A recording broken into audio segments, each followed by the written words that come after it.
Welcome back to 𝗬𝗶𝗽 Introduction to Digital Drawing, Part 2. Today we'll be working on our line work. My name is Tory Lindstrom and I'm an illustrator and digital artist. So today we're going to be starting with the rough sketch we left off in the previous video. Since it's all in one layer, we're going to go to the Layers tab and we're going to turn down the opacity to 10% just so you can barely see the line work. You have to make sure that your layer is selected when you do this. And then what we're going to do is we're going to add another layer on top, and that's what we're going to draw on. So we're going to zoom in and we're starting with the eye. Now each section of the face, both eyes, nose, and mouth, will all be on a separate layer. That means if we have to adjust or work them, that's easier. You don't disrupt the other parts of the face, especially if you get something done that you like and don't want to wreck it. So right now we're adding our basic line work in. In a later video we'll go in and we'll tidy it all up and add a little more detail.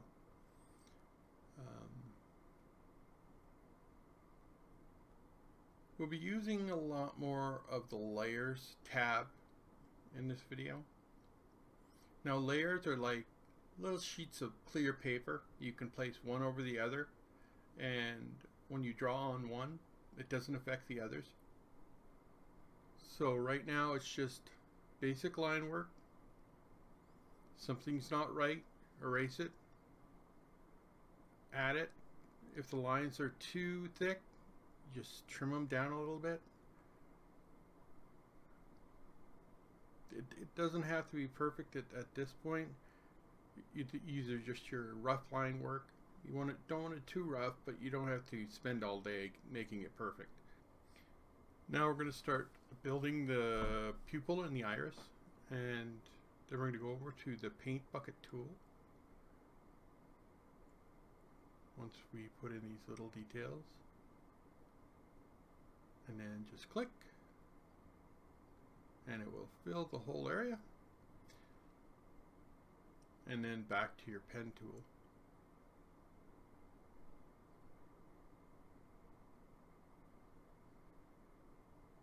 When filling with the paint bucket tool, the only thing you have to make sure of is that the whole area you're filling is enclosed by a solid line. If it's not, then the fill will fill the entire screen, not just the area you want to fill with color. Now I like to rotate my canvas when I'm drawing because it allows, when I'm drawing on the tablet, for a nice even stroke. Now again, we're just putting in basic features, basic line work, filling in our blacks, filling in any areas that need to be filled with our fill bucket tool. We're good.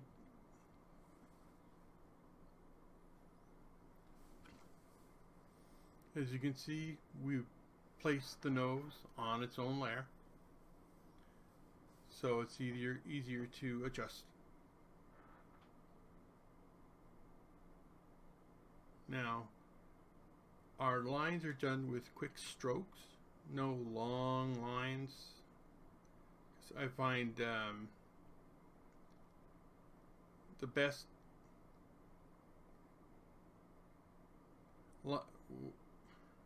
the line work is done with quick strokes on your tablet.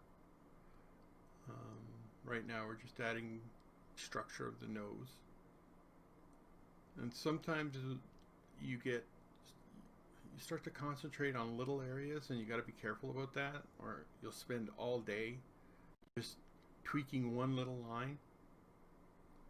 Now we're adding the lips.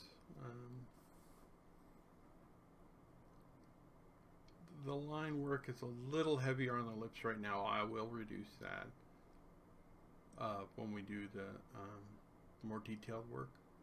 Right now I'm just putting in where the lips will be so I can the basic shape of it. Again, using your pen and eraser. If you don't like something, erase it, start over.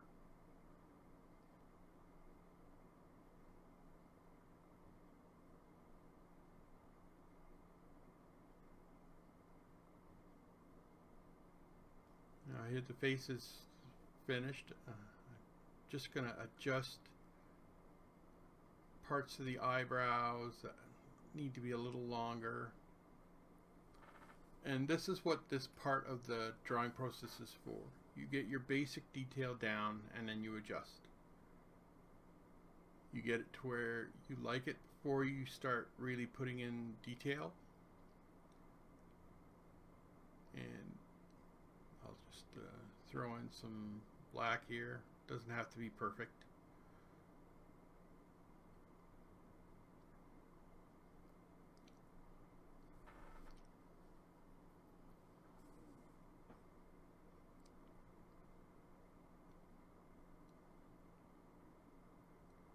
And that is the general face, jawline, eyes, nose, mouth. Okay, now we're going to start the hair. Now it's just, what we're doing is we're going to build a basic shape for the hair and then we're going to fill it black. In this way it's kind of like sculpting. In this way it's kind of like sculpting. You're adding and you're taking away, adding and taking away. So we use the fill bucket to fill the hair on the left side, and now we're going to add the basic hair structure on the right side.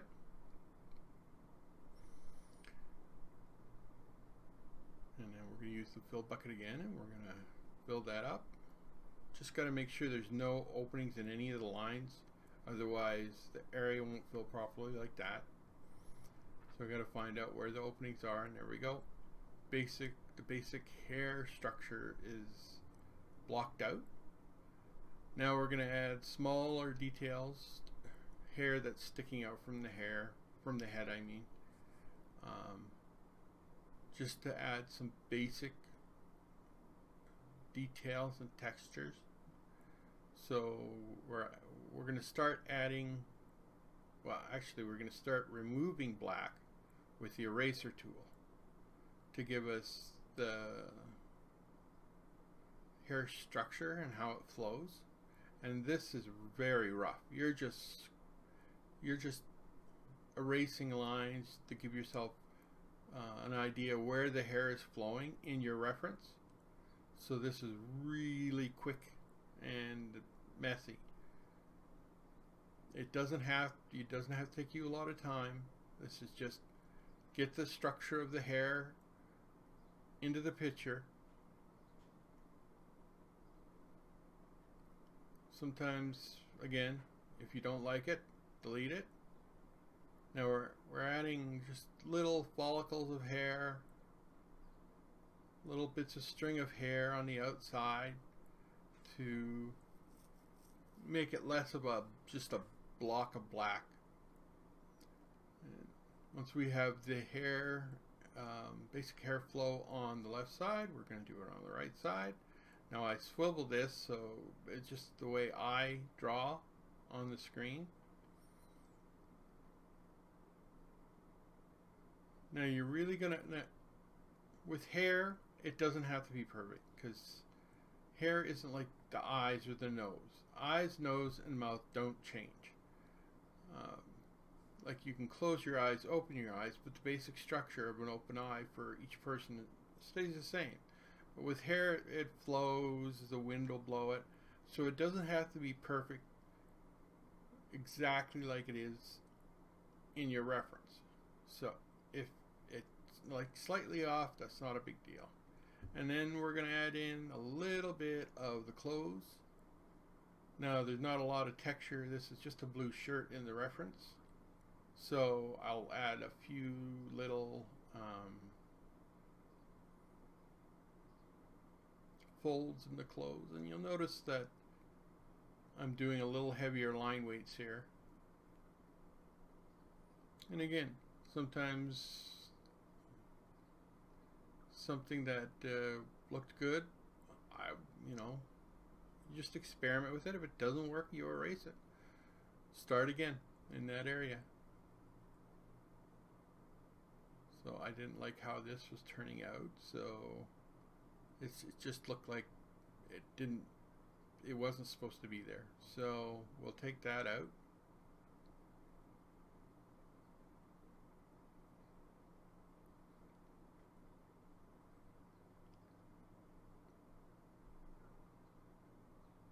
Again, since these are just your basic line work, you don't have to put too much time into them. The main part is getting just the basic look down, like you're getting some resemblance in. It doesn't have to be perfect. The lines can be very heavy because you can reduce them later.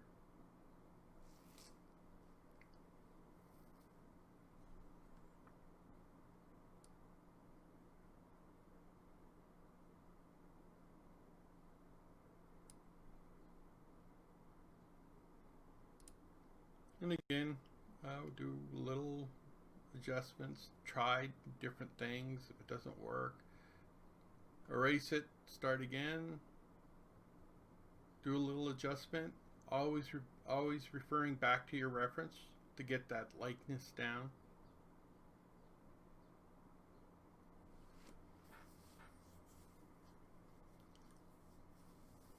Sometimes just a few millimeters can make a difference. And sometimes a few millimeters can totally wreck what you're trying to do, so it's best to be careful. And if you put them all on different layers, then it's a lot safer to play with different parts of your picture. Now I'll be adding a little more detail to the hair now. Just make it look like it's flowing a bit more. And again, it's something you don't like, fill it in, and then start erasing again. Now in the next video, we'll be doing a lot more of the detailed hair rendering. We'll clean up all the line art. We'll be adding shading and just making the picture pop. So thank you for watching my video, and I'll see you next time.